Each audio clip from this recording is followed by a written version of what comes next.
Boa tarde, a graça e a paz. Bora para a nossa segunda live de 10 lives, falando sobre perseverar. O que significa perseverar? Se manter confiante, cansado, não tão cansado, crendo ou não crendo nas promessas do Senhor, amém? Ontem nós falamos sobre o cansaço, o quanto que o cansaço nos cansa, sendo redundante, mas principalmente o quanto que o cansaço tira de nós a motivação de continuarmos, de permanecermos crendo. Em dias cremos mais, outros dias cremos menos, em dias achamos que não cremos, mas a perseverança nos mantém firmes e fiéis ao propósito, amém? E hoje eu vou falar sobre refúgio. Uma pergunta bem redundante: quando a gente está cansado, a gente precisa fazer o quê? Se você está fazendo uma atividade física, ou se você trabalhou muito, ou se você teve um dia exaustivo e o cansaço veio, o que devemos fazer? A resposta ela é muito simples: descansar. Mas por que a gente não descansa quando é um cansaço mental, um cansaço espiritual, um cansaço sobre esperar aquilo que temos expectativa de acontecer? No lugar de descansarmos, tomamos a decisão de desistir. E aí, olha que curioso. Desistimos hoje, passa uma semana, passa 2 semanas, passa 3 semanas. E aí, desistimos de desistir. O que eu quero compartilhar com vocês hoje é o que o Senhor tem falado ao meu coração sobre descansar e não desistir, amém? Vamos embora, deixa eu pegar aqui os meus apontamentos, porque depois da Covid a memória já não é mais a mesma. Hoje nós vamos falar sobre o texto que está em Salmos, capítulo 46, dos versículos de 1 ao 3, que vai dizer como nós devemos descansar, amém? Então bora ler essa palavra, aonde vai falar para nós assim: Deus é o nosso refúgio e fortaleza, socorro bem presente nas tribulações.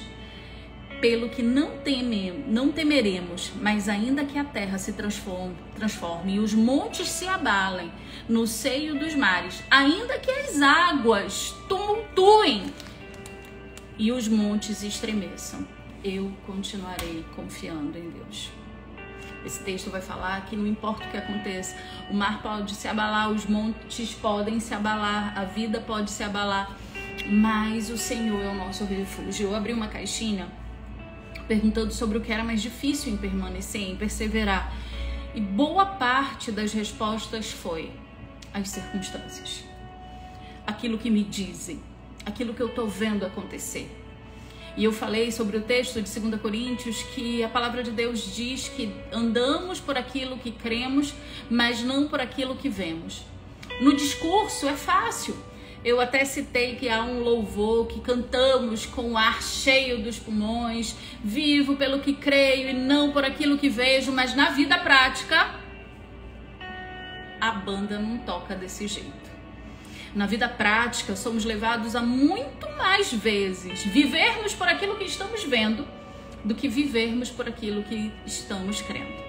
Na vida prática, as circunstâncias são como ondas revoltas açoitando os nossos barcos. E aí, no lugar de chamarmos por Jesus que está dormindo na proa, dizemos: vamos jogar tudo para fora e desistir e descer desse barco. E como que podemos fazer diferente? Qual é o segredo, a fórmula mágica? Que não existe segredo ou fórmula mágica, bem sabemos, mas que desejamos ter uma luz, uma expectativa.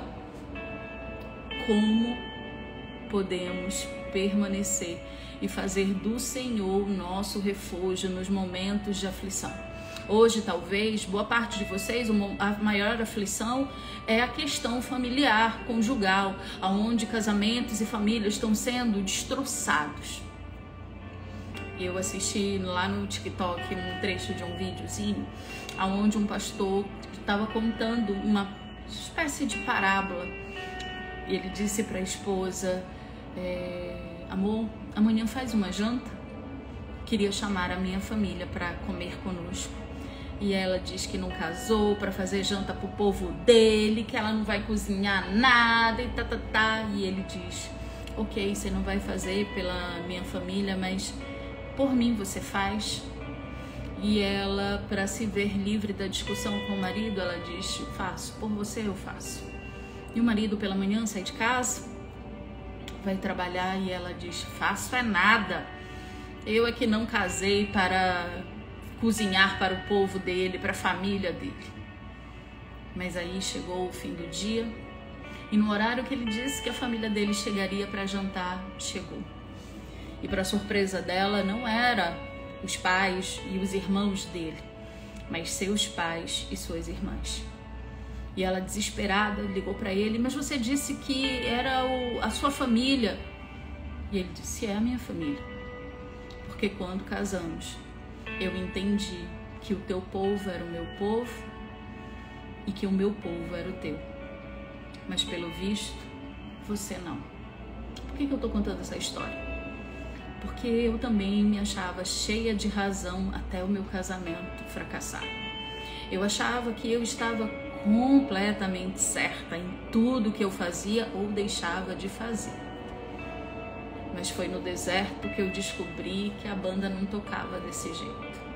Foi no deserto que eu descobri uma Daniela egocêntrica, egoísta, arrogante, soberba, que eu achava que não existia, porque afinal de contas eu achava que eu estava fazendo tudo certo. É no deserto que nos damos conta que a conta fecha em 50-50, aonde a responsabilidade é mútua dos dois. E não só daquele que cometeu o adultério ou decidiu sair de casa. E aí botamos a mão na cabeça e dizemos: Deus, Deus, por que isso está acontecendo comigo? Pois bem, será se, assim como eu, que fui essa mulher tola que um dia disse, e aqui eu tô falando metaforicamente, pro meu marido: eu é que não vou cozinhar pro teu povo. E aí descubro que a única egoísta era eu. E eu me dei ao trabalho de olhar os comentários desse vídeo e, para minha surpresa e vergonha alheia, milhares de mulheres dizendo: eu é que não assistiram todo o vídeo, ficaram até a parte em que dá-se a entender que é a família do marido que vai jantar. Eu é que não vou cozinhar, ainda botava pra fora, ainda xingava, ainda isso, ainda aquilo, tão cheias de razão. Mas é quando o deserto bate na porta que o marido diz: não quero mais, não amo mais, não aceito mais, que você se dá conta. E aqui eu tô falando no sentido feminino porque sou uma mulher, mas cabe também aos homens que não cuidaram, que não amaram, que não protegeram suas esposas. O desejo dessa live não é colocar dedo na ferida, mas é trazer sobre nós a reflexão de que Deus é o nosso refúgio e ainda que a gente tenha cometido muitos erros, Ele é capaz de nos perdoar e transformar a nossa história. Mas não tente colher frutos de uma árvore que dá maus frutos, querendo uma nova história, sem plantar uma nova semente para que uma nova árvore cresça e dê bons frutos. O grande problema de nós permanecermos é que a gente está tentando colher coisas que não plantamos ou que acabamos de plantar e já achamos que é o tempo da colheita. Isso não passa de egoísmo da nossa parte. Enquanto Deus está tentando dizer para nós: olha, eu estou trabalhando em você, olha, eu quero transformar você, olha, você pode ser muito melhor do que você hoje é de fato.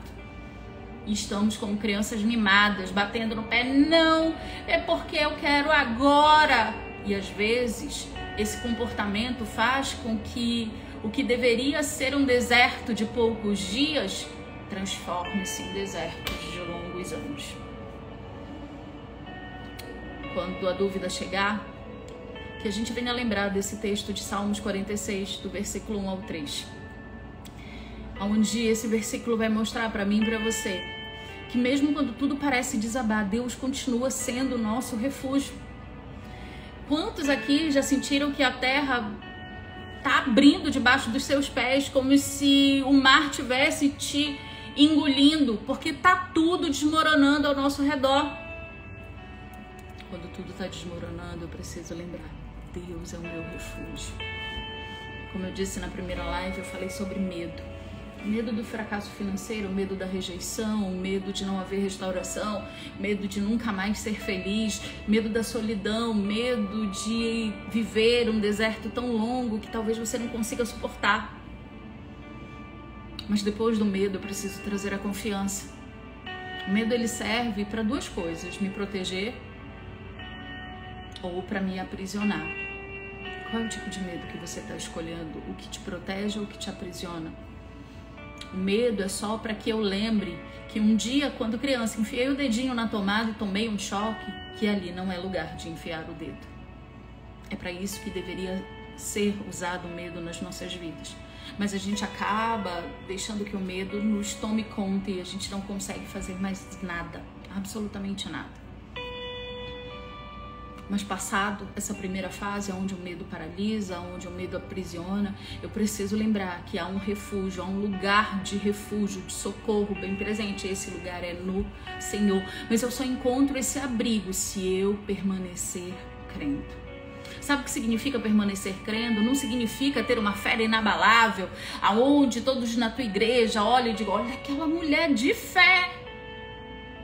Não é sobre isso. A verdadeira fé que Deus quer conhecer na tua vida tá num ambiente como esse aqui, um quarto, aonde é você, Ele e o seu Espírito, aonde há um relacionamento de intimidade. Para Deus o casamento é tão importante, que é justamente a figura do casamento que faz uma analogia de Cristo noivo e a igreja noiva. É justamente a analogia de uma aliança que Deus utiliza para falar do compromisso que Ele tem conosco, o seu povo. Mas a gente está banalizando a aliança. Ontem à noite houve um momento entre as mulheres da comunidade Restaurados, só eu e elas, e nós estávamos falando da dificuldade, trocando experiências, orando umas pelas outras, incentivando umas às outras, dando apoio umas às outras. E sabe qual é a maior questão da maioria delas? As pessoas dizendo para elas: vá ser feliz. Como se entrar num novo relacionamento sem resolver essa situação fosse um atestado de felicidade. Para nossa sociedade atual, o que é ser feliz? Ostentar não é ter nem dinheiro no banco, mas ter lastro financeiro que possa ostentar. É ostentação e relacionamentos vazios. Ah, não deu certo, próximo. Não deu certo, próximo. Sou muito jovem, tenho que ser feliz, mas que felicidade é um custo de um esvaziamento físico, emocional e espiritual. Que felicidade é essa que quando chega o final do dia, o chuveiro e o meu travesseiro conhecem quase que diariamente as minhas lágrimas. Mas se eu tiver ostentando e com alguém a tiracolo para a sociedade, eu sou muito feliz. E Deus está dizendo: você não precisa de nada disso, eu sou o teu refúgio, o teu socorro bem presente. Sabe? Quando eu me separei do Daniel, eu não entrei logo num outro relacionamento. Na realidade, sendo bem honesta, eu não queria entrar em relacionamento nenhum. Eu tava naquela vibe antes só do que mal acompanhada. A minha avó dizia um ditado que é assim: quem de um escapa, 100 anos vive. E eu dizia: eu escapei de um, nunca mais eu quero entrar em outro casamento. Mas aí começa a haver uma pressão da sociedade. Você é jovem, você tem direito a ser feliz, Deus te quer feliz. Vai reconstruir a sua vida como se reconstrução de vida fosse unicamente relacionada a um relacionamento. Não quero entrar para a estatística, aonde no nosso país o número de divórcios da segunda aliança para cima é 2 vezes maior do que da primeira aliança. Não adianta trocar 6 por meia dúzia. Se você não cuidar de você, não cuidar dos teus sentimentos, das tuas emoções, do teu espiritual, do teu físico e emocional, você não é capaz de estar casado com ninguém, nem com teu marido ou com a tua esposa. pessoas estão querendo tapar com um band-aid um buraco existencial que só o Espírito Santo, com toda a sua grandiosidade, é capaz de ocupar esse espaço. Esses dias eu vi um desses caras que são bem conhecidos na internet, e ele dizendo que ele tinha quebrado, não sei, aquele papo furado que a gente já sabe, quebrado não sei quantas vezes, e que ele foi abandonado pelos pais, que foram tentar a vida no outro país. Então na cabeça dele, felicidade e contentamento e demonstração de que você tinha vencido na vida era ter dinheiro no banco. E ele disse que a vida inteira dele foi correr atrás de dinheiro, e ele criou estratégias, e ele colocou no papel tudo que ele queria viver. Ele queria ter uma casa suntuosa, ele queria ter 3 carros desses bem caros. Eu não entendo muito disso, tá, gente? Ele queria ter um jatinho no nome dele, ele queria ter um helicóptero, e a vida foi dando cheque em todos os desejos materiais que ele queria ter. Entenda, não tem nada de errado você ser próspero financeiramente falando, porque prosperidade não é só sobre dinheiro, não tem nada de errado. Deus é o dono de todo ouro, de toda prata, e Ele quer sim te fazer próspero, amém? Mas não é só isso. Na realidade, isso é um grãozinho de areia da montanha que Ele tem pra você. E ele disse que ele foi dando cheque em todos os sonhos. Ele viajou internacional, ele teve uma casa belíssima, os carros que ele sonhou, o helicóptero, o jatinho. E quando ele olhou para tudo que ele desejava e já possuía, ele descobriu que ele não era feliz. Porque ele sempre achava: eu vou ser feliz quando isso acontecer, eu vou ser feliz quando aquilo acontecer, eu vou ser feliz quando tudo acontecer. Pois bem, tudo aconteceu, mas havia um buraco dentro dele, que ele só foi entender que só era preenchido pelo Senhor. Então, antes de você tentar preencher esse buraco, até com o teu cônjuge, sendo dependente emocionalmente dele, saiba que o teu refúgio não está nele, o teu refúgio está no Senhor. Por que é tão difícil? Vocês ouvem de mim, de diversos canais de restauração, que não são casamentos que são restaurados, mas pessoas que são restauradas, e pessoas restauradas restauram casamentos. Qual é a parte que a gente às vezes se recusa a compreender e começar a colocar em prática? Que é: começa por mim, é através de mim.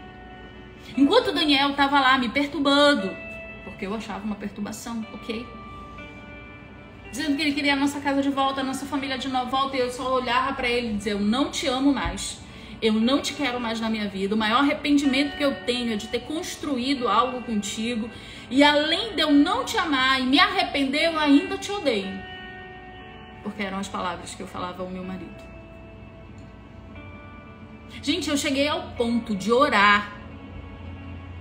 Eu achava tanto que uma segunda pessoa iria suprir o vazio que estava em mim, que eu fui capaz de orar para que o Daniel casasse com outra mulher. Eis que, por bem, porque esse tipo de oração não é Deus que recebe, é o cão. Um dia ele chegou em casa para deixar os meninos após o colégio, e ele sempre tentava puxar conversa comigo, e eu sempre não queria qualquer conversa com ele. Mas nesse dia eu acho que ele pensou: bom, eu vou dizer para ela que eu tô conversando com uma pessoa, e aí ela vai sentir ciúme. Ô, coitado. Ele veio com uma ladainha: ó, amanhã eu não vou poder pegar os meninos à tarde, porque eu tô conversando com uma pessoa, aí a gente marcou de sair, e ele achava que aquilo dali iria me abalar. Sabe o que eu respondi pro meu marido? Um alto e bom som: glória a Deus, como se Deus estivesse nesse negócio. É a minha oração sendo atendida, Deus está me ouvindo.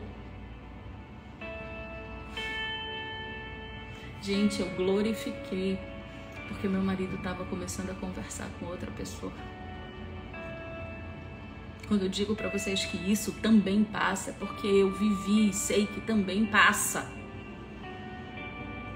Gente, o Daniel saiu da minha casa tão arrasado pelo que eu havia feito.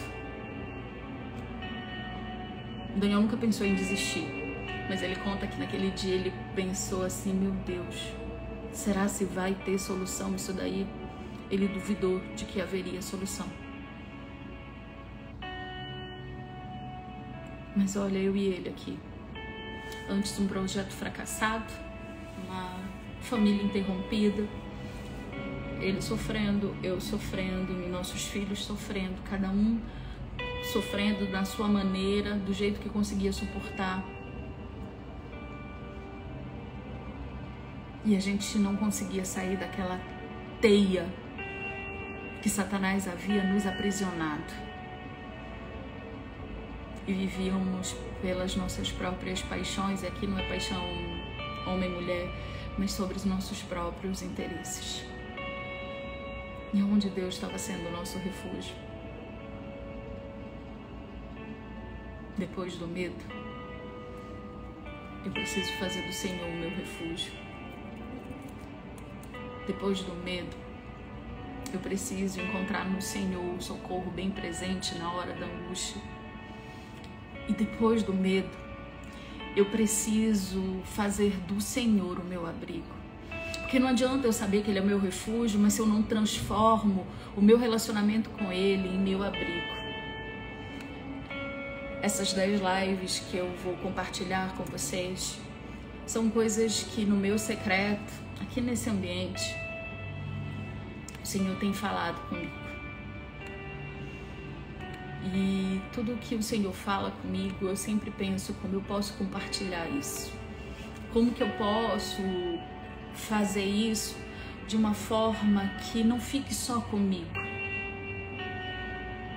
A palavra de Deus diz que uma lamparina não deve ser escondida debaixo da mesa, mas colocada sobre ela para que possa iluminar ao redor.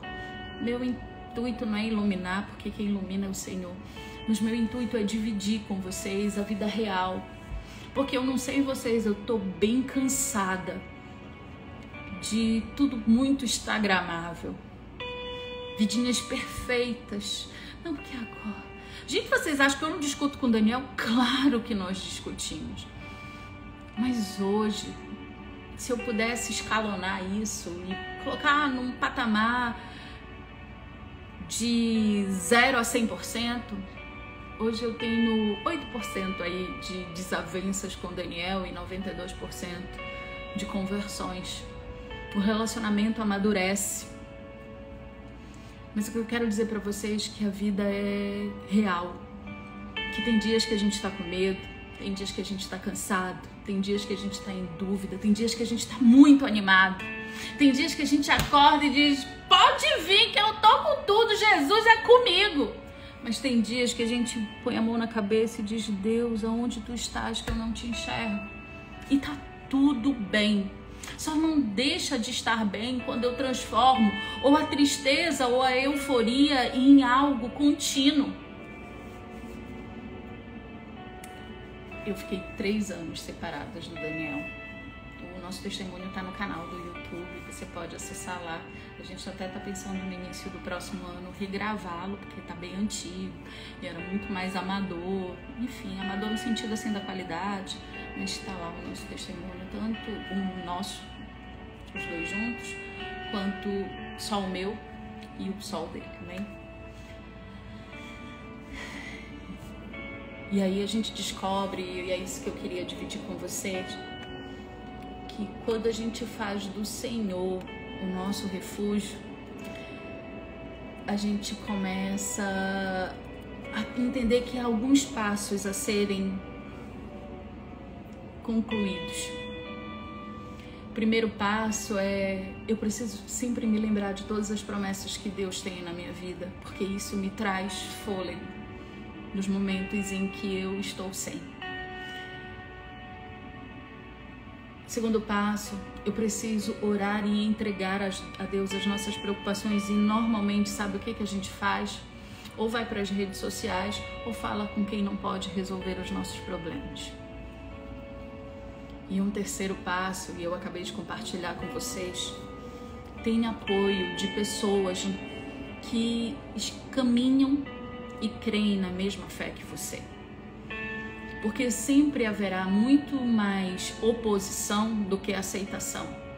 Ontem foi uma noite muito cheia da presença de Deus, no momento em que na comunidade, eu e as mulheres que fazem parte dela, tivemos um tempo de estarmos juntas, ainda que virtualmente, para chorar, para consolar, para orar, para aconselhar, para caminhar junto, para dizer, ó, eu entendo, eu tô há 1 ano, eu tô há 2 anos, eu tô há 6 meses, eu tô há 4 anos no deserto. Nunca ande sozinho. Se a mensagem da cruz fosse para ser sozinha, Cristo não tinha levantado discípulos. Pessoas que caminhavam com ele, não só discípulos, mas apoiadores da sua obra. Eu sei que está difícil até dentro da igreja encontrar pessoas comprometidas com a palavra. Eu sei. Mas eu sei também que a oração faz com que a gente crie conexão com as pessoas certas. Antes de eu vir para Fortaleza, uma das coisas que eu apresentei em oração foi: Senhor, eu estou indo para um lugar onde eu conheço quase ninguém, sem rede de apoio, sem nada. Então, Pai, me faz amiga dos teus amigos. Que eu possa conhecer pessoas lá que são amigas íntimas tuas. Pessoas comprometidas com os princípios da tua palavra. Pessoas que não serão perfeitas, porque eu também não sou. Mas pessoas que te amam e te temem. Você tem orado dessa forma para que Deus te apresente os amigos dele?